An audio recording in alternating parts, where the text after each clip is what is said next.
Welcome बच्चों, मैं are के सिंह ऑनलाइन क्लासेस में आप सभी का स्वागत करता हूं। तो आज हम लोग देखेंगे क्लास 7th की वर्कशीट नंबर 10, जिसका टॉपिक है दिल्ली सल्तनत का विस्तार और गैरिसन शहर से साम्राज्य तक। तो बच्चों, पिछले वर्कशीट में हमने दिल्ली सल्तनत की स्थापना और उसके कालानुक्रम को बारे में थोड़ा सा जाना था, और आज इस वर्कशीट में हम जानेंगे कि दिल्ली सल्तनत का विस्तार किस तरह से हुआ। तो यहाँ एक चीज टॉपिक ऊपर लिखा हुआ गैरिसन शहर, इसको भी हम इस वर्कशीट के माध्यम से समझेंगे। तो आइए देखते हैं। 13वीं शताब्दी के आरंभिक वर्षों में दिल्ली के सुल्तानों का शासन गैरिसन के निवास के लिए सबसे बने मजबूत किलेबंद शहरों से परे शायद ही कभी फैला हो। ठीक है, शहरों से संबद्ध था, लेकिन उसके उनसे दूर भीतरी प्रदेशों पर उनका नियंत्रण न के बराबर था। इसीलिए उन्हें आवश्यक सामग्री, रसद आदि के लिए व्यापार, कर या लूट मार पर ही निर्भर रहना पड़ता था। तो इसमें आप पता है हमें, गैरिसन शहर क्या है? सैनिक रक्षक टुकड़ियों के जो इलाके बने हुए थे, उन्हीं के आसपास किलेबंद शहरों पर ही सल्तनत का अधिकार होता था। इसीलिए उनको व्यापार, कर, रसद आदि के लिए व्यापार या कर या लूट मार पर निर्भर रहना पड़ता था। तो बेसिकली वही होता था, हमले किए जाते थे और इलाकों को लूट करके धन इकट्ठा किया जाता था, जिससे सैनिकों के खर्चे चलते थे। दिल्ली से सुदूर बंगाल और सिंध के गैरिसन शहरों का नियंत्रण बहुत ही कठिन था। बगावत, युद्ध, यहाँ तक कि खराब मौसम से भी उनसे संपर्क के नाजुक सूत्र छिन्न भिन्न हो जाते थे। ठीक है, शासक को अफगानिस्तान से आने वाले हमलावरों और उन सूबेदारों से बराबर चुनौती मिलती रहती थी, जो जरा सी कमजोरी का आभास मिलते ही विद्रोह का झंडा खड़ा कर देते थे। इन चुनौतियों के चलते सल्तनत बड़ी मुश्किल से किसी तरह अपने आप को बचाए हुए थी। तो इस तरह से मतलब उनके आसपास के जो इलाके थे, वहां पर नियंत्रण बड़ी मुश्किल से हो पाता था। ठीक है, तो आइए हम देखते हैं इसके बाद कि किन शासकों ने किस तरह से दिल्ली सल्तनत का विस्तार किया। तो सल्तनत का संस्थापन गयासुद्दीन बलबन के शासनकाल में हुआ और इसका विस्तार अलाउद्दीन खलजी और मोहम्मद तुगलक के राज्यकाल में हुआ।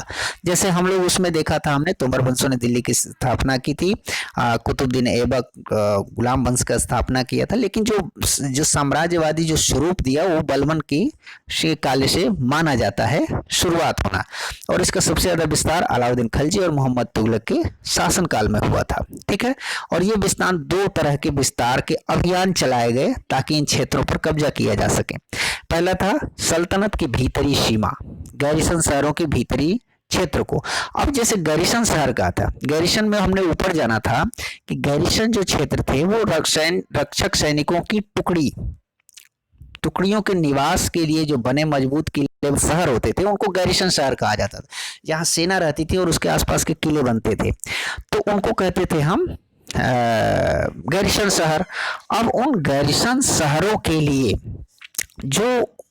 जिन क्षेत्रों से वहां के लिए खाद्यान्न वगैरह की सप्लाई होती थी, तो उनको हम गैरिसन शहरों के भीतरी क्षेत्र कहा जाता था। जैसे देखेंगे आप, सल्तनत की भीतरी सीमा यानी गैरिसन शहरों के भीतरी क्षेत्र।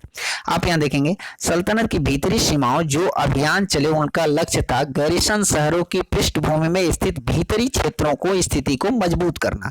मान लो यहाँ पर ये गैरिसन शहर है, ये किला बना हुआ है, तो इसकी सप्लाई के लिए इन क्षेत्रों से खाद्यान्न या टैक्स या जो चीजें हैं वो सप्लाई आती है। तो ये जो पूरा इलाका हुआ, ये भीतरी क्षेत्र हुआ, गैरिसन का भीतरी क्षेत्र। ठीक है, क्योंकि इन्हीं से इनकी सप्लाई पूरी होती थी।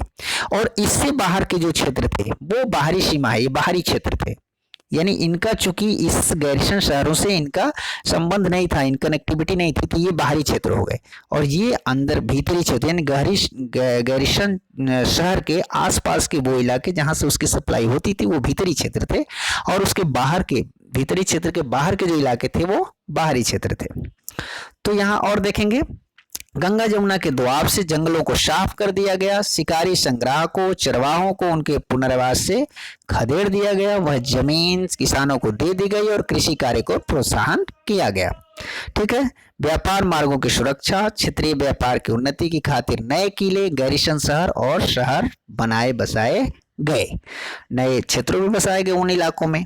अब दूसरा है, ये उन इलाकों के बारे में बात कर रहा है, जैसे गैरिसन शहर ये हो गया, इसकी भीतरी क्षेत्र ये हो गया, और इसके जो बाहरी क्षेत्र है इनके बारे में हम यहाँ बात करेंगे। गैरिसन शहरों के भीतरी क्षेत्रों से परे के क्षेत्र यानी सल्तनत की बाहरी सीमा, सल्तनत के कमांड यहाँ तक था और इसकी बाहरी सीमा के बारे में किस तरह से विस्तार हुआ। तो उसमें था अलाउद्दीन खिलजी के शासनकाल में दक्षिण भारत को लक्ष्य करके सैनिक अभियान शुरू हुए और ये अभियान मोहम्मद तुगलक के समय में चरम सीमा पर पहुंच गए। इन अभियानों में सल्तनत की सेनाओं ने हाथी, घोड़े, गुलाम और मूल्यवान धातुएं अपने कब्जे में ले ली। मोहम्मद तुगलक के राज्यकाल के अंत तक इस उपमहाद्वीप का एक विशाल क्षेत्र इसके युद्ध अभियान के अंतर्गत आ चुका था, यानी इन क्षेत्रों को सैन्य अभियानों के द्वारा जीता जाता था, उन पर विजय हासिल करके उनको अपने साम्राज्य में शामिल किया जाता था। इनमें से मुख्य रूप से दो ने काफी क्षेत्रों पर अधिकार किया, वो थे अलाउद्दीन खिलजी और मोहम्मद तुगलक। यहाँ पर और है, दिल्ली सल्तनत की सेनाओं ने शत्रुओं की सेनाओं को परास्त किया और शहरों पर कब्जा किया। इसके सूबेदार और प्रशासक मुकदमों में फैसले सुनाते थे और साथ ही किसानों से कर वसूल करते थे।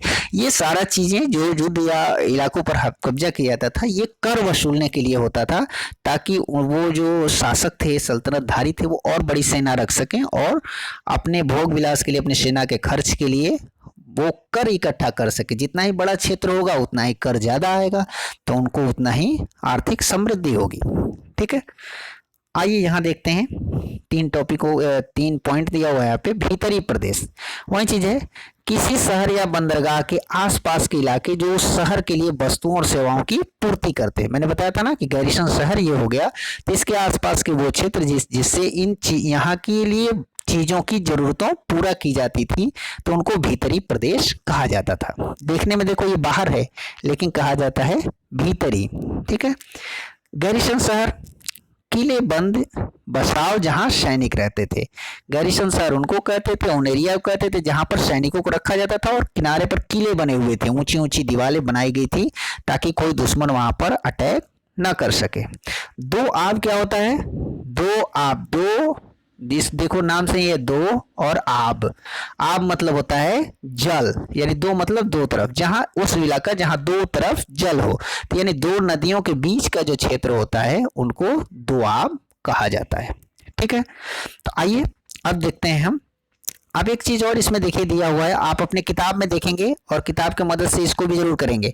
भारत के भौतिक मानचित्र पर अलाउद्दीन खिलजी के दक्षिण भारत के अभियान को दर्शाइए। सहायता के लिए देखे गए आपके जो किताब है हमारा अतीत भाग 2, उसके पेज 34 और 35 को देखें। आपके लिए तो मैं इसे दिखा भी सकता हूं।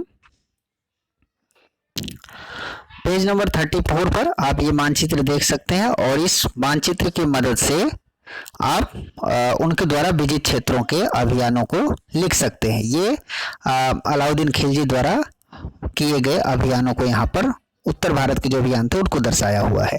तो इसी तरह से आप फिर अगला जो पेज है यानी 35, पेज नंबर 35 पर इस तरह से आप देख सकते हैं कि अलाउद्दीन खिलजी का जो दक्षिण भारत का अभियान था वो इस पर ये दर्शाया हुआ है। इसको आप मानचित्र पर बनाएंगे।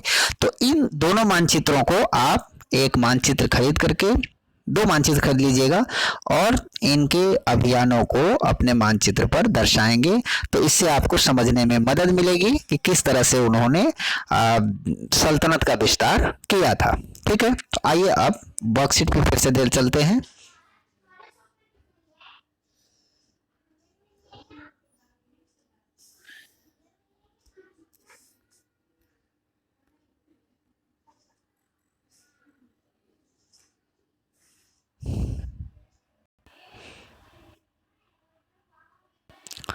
बच्चों इसमें ये यहाँ पर देखेंगे प्रश्न दिए हुए हैं अभ्यास के, इसे करने हैं। यहाँ पर ये 3 प्रश्न दिए हुए हैं, तो आइए हम एक एक करके इन प्रश्नों के उत्तर पर चर्चा करते हैं। तो आइए देखते हैं। सबसे पहला प्रश्न है, दिल्ली सल्तनत के सुदूर 2 गैरिसन शहरों के नाम लिखिए। तो यहाँ पर 2 गैरिसन शहरों के नाम लिखे, वारंगल, तंजावुर और देवगिरी। आप इसमें वर्कशीट की मदद से ये 2 नाम भी लिख सकते हैं जो इसमें लिखा भी हुआ है, बंगाल और सिंध। ये भी जो 2 एरिया हैं जो गैरिसन से बाहर थे। ठीक है, तो आप ये भी लिख सकते हैं। दूसरा प्रश्न है, किसके शासन के दौरान सल्तनत का सबसे अधिक विस्तार हुआ?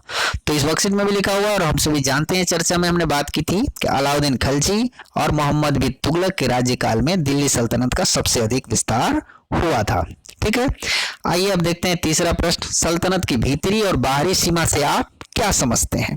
तो यहाँ देखेंगे मैंने इसको बहुत अच्छी तरह से आपको समझाया भी था कि गैरिसन शहरों के भीतरी क्षेत्र को सल्तनत की भीतरी सीमा कहा जाता था। मैंने बताया था गैरिसन शहर ये हो गया, और इसकी आवश्यकता जहां जहां से पूरी होती थी, यानी जो भीतरी क्षेत्र हैं इनको सल्तनत की भीतरी सीमा कहा जाता था इसको। ठीक है, वहीं गैरिसन शहरों के भीतरी क्षेत्र के बाहर के क्षेत्र को निर्धारित करने वाली सीमा को सल्तनत की बाहरी सीमा कहा जाता था। मान लो इसके अलावा इन्हें आगे पर उन्होंने कब्जा किया और यहाँ तक उनका अधिकार है, तो ये बाहरी सीमा होती थी।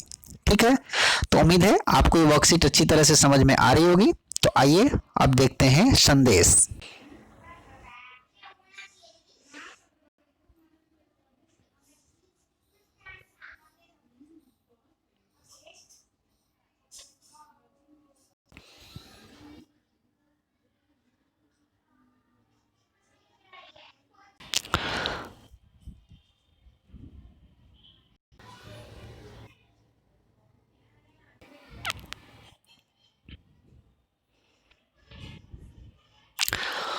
तो आइए देखते हैं संदेश। कोविड-19 के संदर्भ में उचित व्यवहार संबंधी संदेश, और आज का संदेश है कोविड-19 के विरुद्ध जंग में सुरक्षित रहने के लिए मास्क पहने। तो बच्चों, हम सभी जानते हैं कि कोविड-19 का खतरा अभी टला नहीं है, इसीलिए हम सभी को इसका पालन करनी है, नियमित रूप से मास्क पहननी है, सोशल डिस्टेंसिंग का पालन करना है और नियमित अंतराल पे अपने हाथ साबुन और पानी से धोते रहना है। ऐसा करके ही हम स्वयं का और अपने समाज का कोविड-19 से बचाव कर सकते हैं। तो उम्मीद है आपको ये वर्कशीट अच्छी तरह से समझ में आ गई होगी। तो चलिए कॉपी कलम निकालिए और इसे पूरा करके अपने सर जी को भेज दीजिए, ताकि वो चेक कर सके कि आपकी कितना कुछ सीखा है। मिलते हैं अगली वर्कशीट में, तब तक के लिए घर पर रहें, स्वस्थ रहें, खुश रहें। धन्यवाद।